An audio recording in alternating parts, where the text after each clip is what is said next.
Hello there guys and welcome back to the channel. So in today's video we're going to be talking about Heralds of Galactus monthly event quest, and more specifically also discussing the rewards that we can earn. But before we get to the rewards, I just want to make sure that I do my best to also explain to anyone who might be somewhat maybe slightly confused or unsure how exactly the event quest is going to take place.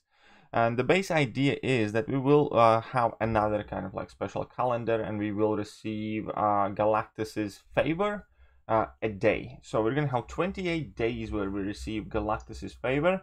We can either do these quests daily, or we can accumulate as many favors as we want and then kind of like blitz them out in a couple of goes over the course of the month.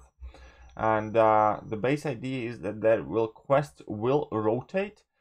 We use one favor to enter any of these quests in any of the difficulty, and one day we're going to be able to earn crystal shards, the next day we're going to be able to earn catalysts, or on one specific day, I think they said it's going to be Tuesdays, we can kind of do a mixed class test, sorry, not test, quest, where we get some shards, some catalysts, but the base idea is that it all works out exactly the same, and it's all about what your account needs. The thing that I do like about this event quest is that you can proportion it however you want it, but we're going to discuss it a bit more when it comes to the rewards. The main thing that I also wanted to make sure that people understand is that unlike any other previous event quest that we have had recently, you will not be able to do the lower difficulties, but basically just the highest one. So you will have to gauge what is the highest and hardest difficulty that you are able to complete confidently without sinking items into it, and then go for the top rewards. So unlike, for instance, in these northern expeditions where we simply can pop in the lower difficulties and grab the items that we like there as well, because there is some useful stuff. For instance, tier 4 basics are always useful, or what have you. In this case, we can just shoot for the highest rewards, and highest rewards are the ones that we're going to be looking at and talking about, which is obviously going to be the Herald difficulty.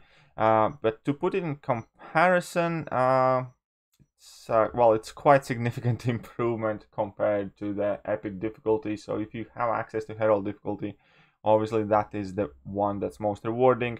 Additionally, there will be some daily, there will be some special objectives over the course of the month, where we'll be able to acquire some tier 4 class catalyst fragments and probably some other stuff as well. Unfortunately, we don't have exact details about these solo objectives and exactly what the rewards will be from those, but yeah, we're just gonna have to be patient, because obviously that can significantly impact how good that event quest will be in its entirety.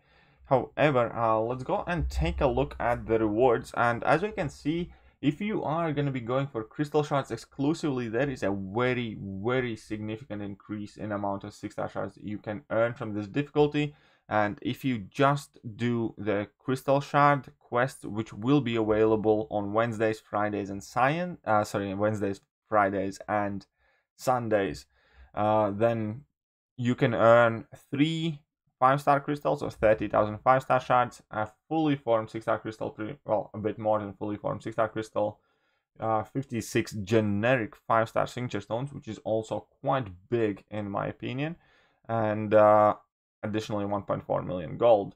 Now you can also go for a catalyst in its entirety that will award you with basically a fully formed tier 5 basic catalyst, 2 tier 2 alpha catalysts, 56 signature stone crystals, and again 1.4 million gold. Or you can just do the mixed quest, which will effectively give you half of whatever I spoke about before. But the best thing about these quests is that you can pick how many of each resource you want to go for. So for instance, you can do 10 days of crystal shard ones and then 18 days of catalyst ones, and you can mix and match as and how you want any of these kind of like days and quests. Obviously, for some people it might depend on their roster. So once again, Wednesdays, Fridays, and Sundays you will be fighting Cosmic, Mystic, and Science champions respectively in order to obtain shards. Or for Thursdays, Saturdays, and Mondays you will be fighting Tech, Mutant, and Skill champions in order to obtain catalysts. or Tuesdays is this quote-unquote special quest where basically you have all the mixed class opponents available to you.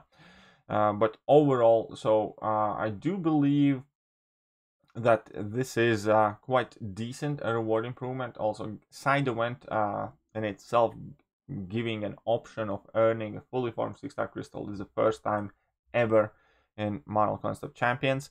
And even though it kind of like stings and stonks to give up of all of the lower difficulty quests, but you can't get everything at all times. And overall, obviously, full tier 5 basic or full 6-star hero crystal is a quite big amount of rewards for a side event. And hopefully this kind of like trend continues and we can see similar amount to this, where these monthly event quests let us earn a 6-star a month just from doing like these side event quests. I think that is very reasonable and satisfactory amount for these quests. As for me personally, I am not entirely sure which one I will go. I might just go for mixed class quests because catalysts are cool. I know catalysts can always be used. I'm quite sure I will largely work on the catalyst quests primarily, because when you go for 6-star shards and 5-star shards, obviously there is the chance of pulling great champion, but there are a lot of duds in the game as well, and I much rather normally prefer guaranteed value, and that is what I see in 2 tier 2 alphas and tier 5 basic. Now 6-star crystals obviously are nice and they're like the best crystals to get, but yeah, I think I personally will choose Catalyst much more than anything else, or maybe the mixed class quest where I can get a bit of both, but I doubt I will fully kind of like go for the shard ones, because yeah, there's a lot of RNG in crystal shards, and I'm not the biggest fan on basing my month worth of rewards entirely on RNG. It's like I could duplicate Deadpool X-Force and then it would seem like a huge waste, but when I get a tier 5 basic catalyst, obviously it will always be useful whenever I use it on whatever champion. So yeah, for me personally it's going to be the tier 5 basic catalyst, but it's very good to see the fully formed 6-star in there. So that will do for today's video. Let me know what you guys think about the level of rewards and the format of these quests. Are you guys looking forward to it? Are you guys excited? And yeah, let me know what you think. Basically, drop a comment if you agree with me. If you disagree with me, let me know why you disagree with me. Which quest set are you gonna go for? Are you gonna go for crystal shards or catalysts? But that will do for today's video, and I'm gonna catch you guys soon. See ya.